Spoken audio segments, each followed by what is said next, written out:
Hello बच्चों, कैसे हैं आप सब लोग। स्वागत है आप सभी का अपने लर्निंग फार्मेसी चैनल पे, जहां पर हमने अपने चैनल पे ये एग्जामिनेशन की सीरीज़ चलाई है, जहां पर जितने भी आपके एग्ज़ाम्स होने वाले हैं इस साल फार्मेसी से रिलेटेड, उनमें टेक्निकल बेस्ड यानी फार्मेसी के किस तरह से क्वेश्चन आते हैं वो सभी हम आपसे डिस्कस करने की कोशिश करेंगे अपनी आने वाली सारी ही वीडियोज़ में। तो वीडियो स्टार्ट करने से पहले बच्चों, अगर अभी तक आपने हमारे चैनल को सब्सक्राइब नहीं किया है तो सब्सक्राइब ज़रूर कर लें, इसी तरह से हमें अपना सपोर्ट दिखाते रहें। तो चलिए शुरू करते हैं अपना आज का सेशन। के फर्स्ट क्वेश्चन आपसे पूछ रहे हैं कि फर्स्ट नेशनल फॉर्मूलरी कब पब्लिश की गई थी। ये हम इंडिया की ही बात कर रहे हैं, तो अलग अलग ईयर्स आपको दिए गए हैं। देखिए आंसर है इसका ऑप्शन ए बच्चों, 1960 में फर्स्ट नेशनल फॉर्मूलरी पब्लिश की गई थी इंडिया में। अब देखिए ये तीनों ही साल है, फर्स्ट सेकेंड और थर्ड एडिशन, ये आपको पता होना चाहिए। NFI national formulary of India को NFI के नाम से जानते हैं। 1960 में इसका फर्स्ट एडिशन आया था, सेकेंड एडिशन 1966 में और थर्ड एडिशन इसका आया 1979 में। कौन सी मिनिस्ट्री के अंदर आया, तो मिनिस्ट्री ऑफ हेल्थ के अंदर आया, गवर्नमेंट ऑफ इंडिया। अब देखिए नेशनल फॉर्मूलरी क्या होती है। आप देखिए इसके नेक्स्ट स्लाइड पे ना हम आपको ये भी बताएंगे कि नेशनल फॉर्मूलरी और इंडियन फार्माकोपिया में डिफरेंस क्या होता है, क्योंकि बहुत सारे बच्चों को इसमें कन्फ्यूजन होती है। बेसिकली क्या होता है कि नेशनल फॉर्मूलरी एक तरह से गाइडेंस प्रोवाइड करती है किनको, उन सारे ही लोगों को जो कि मेडिकल प्रोफेशन से डील करते हैं, मेडिकल प्रोफेशन से बिलोंग करते हैं, जैसे सारे ही मेडिकल स्टूडेंट्स, नर्सेज, फार्मासिस्ट जो कि हॉस्पिटल्स में काम करते हैं, सेल्स से जुड़े हुए हैं, उन सभी को एक तरह से प्रॉपर गाइडेंस प्रोवाइड करने का काम होता है नेशनल फॉर्मूलरी का। देखिए नेक्स्ट स्लाइड पे हम बात करते हैं, दोनों की कंपैरिजन करते हैं हम। क्वेश्चन में आपसे पूछना है, देखिए ड्रग जो कन्वर्ट की जाती है सूटेबल फॉर्म में, इस सूटेबल फॉर्म को क्या कहा जाता है ड्रग का। एक API यानी active pharmaceutical ingredient, excipient, source of drug या डोसेज फॉर्म। सो बच्चों आंसर है इसका ऑप्शन डी, डोसेज फॉर्म कहा जाता है इसको ड्रग का। तो देखिए डोसेज फॉर्म क्या होती है, अच्छे से हमने पूरा ही लेक्चर अपने चैनल पे अपलोड किया हुआ है, यहाँ आई बटन पे क्लिक करके आप उस पूरी ही वीडियो को देख सकते हैं, जहाँ पर हमने सब कुछ अच्छे से एक्सप्लेन किया है। अगर इन शॉर्ट आपको बता दें तो डोसेज फॉर्म एक ऐसी फिजिकल फॉर्म होती है जिसमें कोई भी ड्रग दी जाती है ताकि वो ड्रग जो है आराम से एडमिनिस्टर यानी ले ली जाए किसी भी पेशेंट के द्वारा। जब भी वो किसी बीमारी में उसको ले तो कोई भी उसको लेने में दिक्कत ना हो ड्रग को, तो उसको दी जाती है एक तरह की डोसेज फॉर्म की शक्ल में उसको दिया जाता है, जिसमें देखिए मेन जो इंग्रेडिएंट होता है, केमिकल कंपोनेंट होता है जो कि इफेक्टिव होता है किसी भी बीमारी को ठीक करने के लिए, उसे कहा जाता है API यानी एक्टिव फार्मास्यूटिकल इंग्रेडिएंट। और बाकी जितनी भी चीज़ें होती हैं वो एक्सिपिएंट्स होते हैं, कलरिंग एजेंट, स्वीटनिंग एजेंट, ये सब भी ऐड किए जाते हैं बल्क फॉर्मर, ताकि ड्रग को एक सूटेबल फॉर्म में बना लिया जाए, ताकि वो आराम से उसकी पैकेजिंग हो पाए, आराम से उसको कोई भी पर्सन ले पाए। तो ये सब आता है देखिए डोसेज फॉर्म में।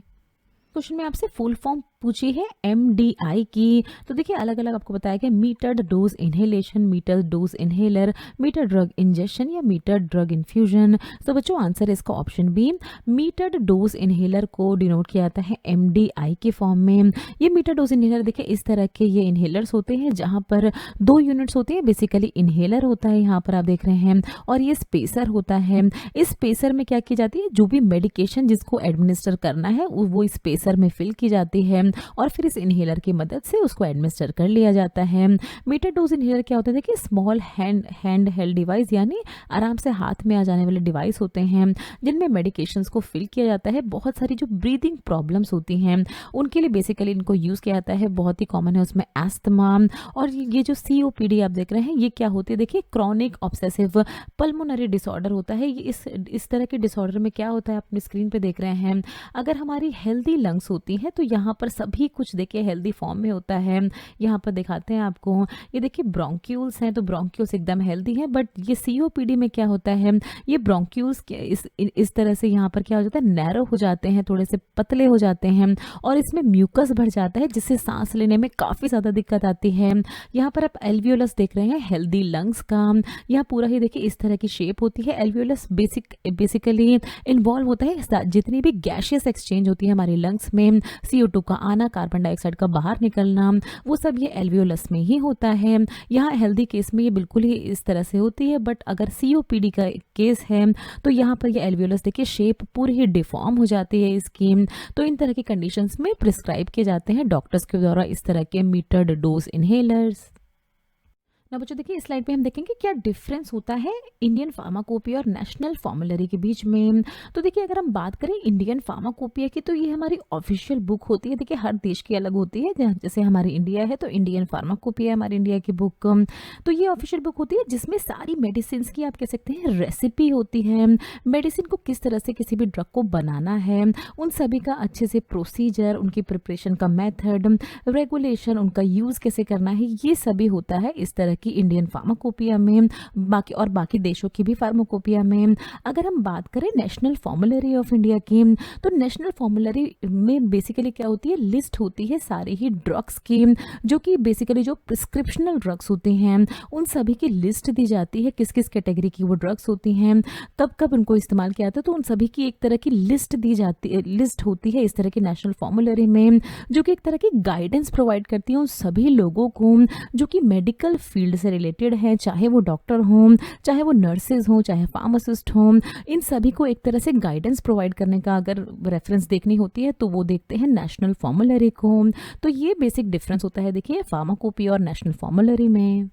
नेक्स्ट क्वेश्चन में आपसे पूछ रहे हैं कि every dosage form is a combination of drug and non drug component. तो इन नॉन ड्रग कंपोनेंट को क्या कहा जाता है, additive, non additive, new chemical entity या ऑल ऑफ दिस। तो आंसर है बच्चों इसका ऑप्शन ए। ये जो नॉन ड्रग कंपोनेंट होते हैं इनको एडिटिव्स कहा जाता है।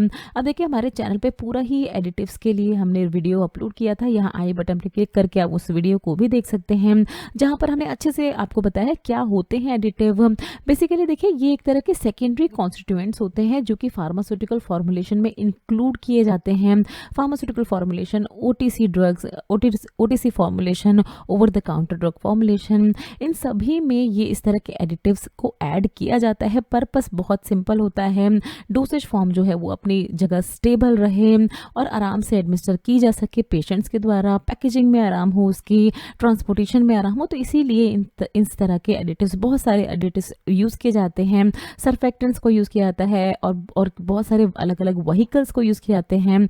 कुछ एग्जांपल आपको बताएं, देखिए डाइमिथाइल एसिटामाइड जो कि एज एडिटिव बहुत ज़्यादा यूज़ किया जाता है फॉर्मुलेशंस में, ethyl alcohol, glycerol, lecithin, PEG. तो ये तो कुछ ही एग्जांपल आपको बताएं। बाकी अगर आप और जानना चाहते हैं एडिटिव्स के बारे में तो ये वाली वीडियो आप जाके हमारे चैनल पे ज़रूर देखें।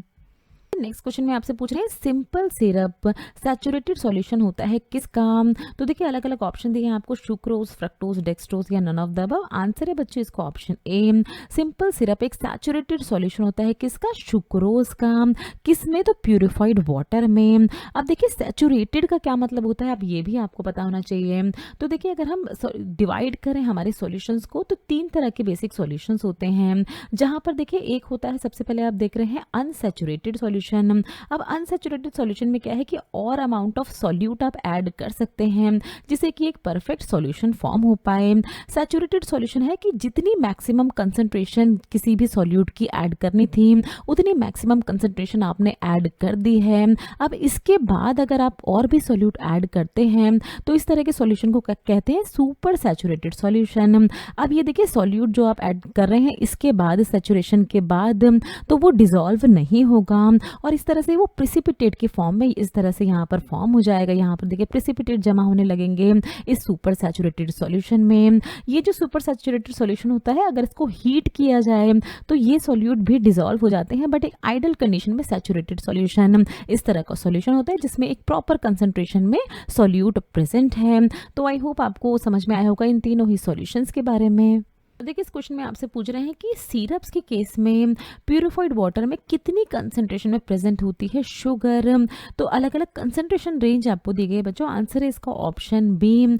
तो देखिए 66.7% W/W प्रेजेंट होती है क्या, सुक्रोज यानी शुगर प्रेजेंट होती है प्यूरिफाइड वाटर में एक आइडल सिरप सॉल्यूशन, एक आइडल शुगर सॉल्यूशन बनाने के लिए।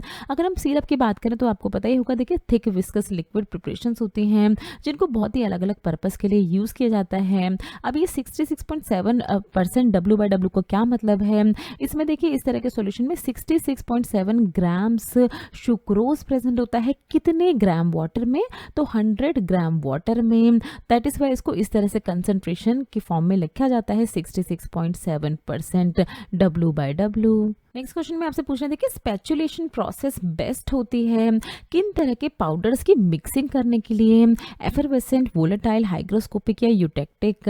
सो बच्चों आंसर है इसका ऑप्शन डी, यूटेक्टिक पाउडर्स की मिक्सिंग के लिए बेस्ट प्रोसेस होती है स्पेचुलेशन। क्या होती है पहले देख लेते हैं स्पेचुलेशन। तो यहाँ पर देखिए आपने अपने लैब्स में आपने या तो किया होगा या आप करने वाले होंगे इस तरह की प्रोसेस में। यहाँ पर एक ये देखिए स्लैब पे पाउडर्स को रख दिया जाता है और स्पैचुला की मदद से उन पाउडर्स को आपस में मिक्स किया जाता है।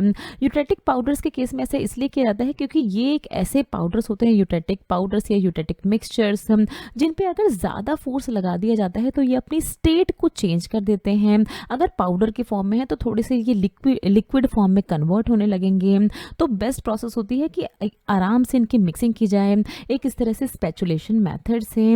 अब ये क्या होता है कि स्पेचुलेशन मेथड से किसी भी तरह का साइज रिडक्शन नहीं होता है क्योंकि हम किसी तरह के बहुत ज़्यादा हाई फोर्स को अप्लाई नहीं कर रहे हैं मिक्सिंग के लिए, तो साइज रिडक्शन कम से कम होता है और इसीलिए इस तरह के यूरेटिक मिक्सचर्स के लिए ये बेस्ट प्रोसेस होती है मिक्सिंग की।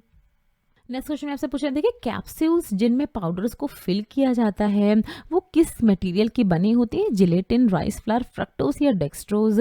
आंसर है बच्चों इसका ऑप्शन ए, जिलेटिन कैप्सूल्स होती हैं। देखिए hard gelatin and soft gelatin capsules दो बेसिक टाइप की कैप्सूल होती हैं। अगर इसके बारे में आप जाना चाहते हैं तो यहाँ आई बटन पर क्लिक करके आप हमारा वो पूरा ही कैप्सूल्स का लेक्चर देख सकते हैं किस तरह से इन दोनों में ही डिफरेंस होता है। बात करें अगर जिलेटिन की तो जिलेटिन एक तरह का प्रोटीन है, प्योर प्रोटीन है जो कि एनिमल के कोलेजन से हमें ऑब्टेन होता है। बेसिकली कौन कौन से एनिमल इन्वॉल्व होते हैं इसमें, तो काउज एंड पिग्स, इनके कोलेजन से ऑब्टेन किया जाता है जिलेटिन। ये एक तरह का देखिए टेस्टलेस, मतलब कोई टेस्ट नहीं होता इसमें, ग्लूटेन फ्री होता है और बहुत सारी ओरल डोसेज फॉर्म्स को प्लेजेंट टेक्सचर देने के लिए देखिए अपीयरेंस इनकी अच्छी हो और आराम से कंज्यूमर जो पेशेंट है वो ले पाए, इसलिए इस तरह के जिलेटिन्स का इस्तेमाल किया जाता है। जिलेटिन्स देखिए बहुत सारी ओरल मेडिकेशंस में तो यूज़ किया ही जाता है। कैप्सूल्स की फॉर्म में कैप्सूल बनाने के लिए ये जो शेल होती है इनकी जिलेटिन की ही बनाई जाती है और इनके अंदर पाउडर भी फिल किए जाते हैं, लिक्विड्स भी फिल किए जाते हैं। बट दूसरे रूट जैसे सपोजिटरीज की फॉर्म में भी इनको दिया जाता है, जिलेटिन कैप्सूल्स का यूज़ किया जाता है। तो ये था देखिए जिलेटिन के बारे में।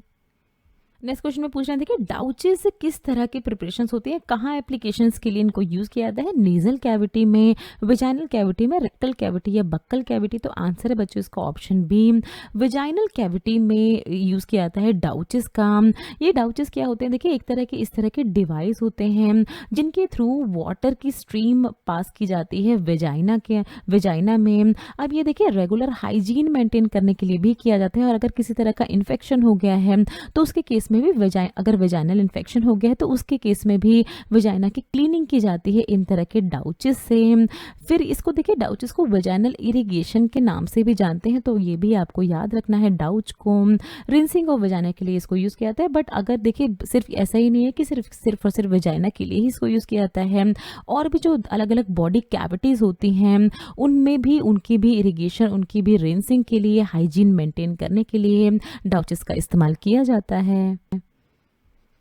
ना देखिए नेक्स्ट क्वेश्चन में पूछ रहे हैं आपसे कि फीमेल्स की अगर हम बात करें तो ड्रग्स को केयरफुली प्रिस्क्राइब किया जाता है या केयरफुली लेना होता है, इनमें से किस स्टेज पे, मेंस्ट्रुएशन के समय, लैक्टेशन, प्रेगनेंसी या ऑल ऑफ दिस। तो आंसर है बच्चों इसका ऑप्शन डी, हर समय पे देखिए चाहे मेंस्ट्रुएशन हो, चाहे लैक्टेशन, चाहे प्रेगनेंसी, फीमेल्स की बॉडी में बहुत सारे चेंजेस हो रहे होते हैं तो ड्रग को बहुत ही केयरफुली लेना होता है इन सभी समय पे। मेंस्ट्रुएशन की अगर हम बात करें तो देखिए पीरियड्स हो रहे होते हैं, फीमेल की बॉडी में बहुत सारे हार्मोनल इम्बैलेंस होते हैं इस टाइम पे, तो बहुत ही केयरफुली ड्रग ली जाती है।